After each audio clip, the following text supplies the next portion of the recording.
சூப்பராக பால் கொழுக்கட்டை ரெடி ஆயிடுச்சு. நல்ல ஒரு இருமல் சளி இருக்கிறவங்க கண்டிப்பாக பால் கொழுக்கட்டை செஞ்சு சாப்பிட்டு பாருங்கள், உங்களுக்கு கண்டிப்பாக சரியாகும்.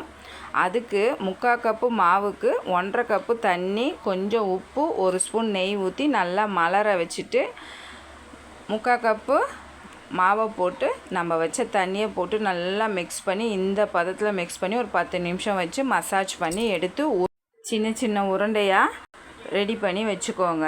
அதுக்கப்புறம் ஒரு தேங்காவை செகண்ட் பால் தேர்ட் பாலை நம்ம அந்த சட்டியில் கரைச்சி கட்டி இல்லாமல் நல்லா கொதித்து வந்தோடனே நம்ம செஞ்ச உருண்டையெல்லாம் போட்டு அதுக்கப்புறம் ஒரு 1/2 ஸ்பூன் மிளகு, ஒரு 4 ஏலக்காவை நுணுக்கி போட்டுருங்க. 3/4 கப்பு வெல்லத்தை கரைச்சிட்டு வடிகட்டி சேர்த்துட்டு 2 ஸ்பூன் தேங்காய் பூ சேர்த்து ஃபஸ்ட்டு தேங்காய் பாலை சேர்த்துட்டு லைட்டாக மலர வச்சு சுட சுட குடிச்சு பாருங்கள், செம்ம டேஸ்ட்டாக இருக்கும்.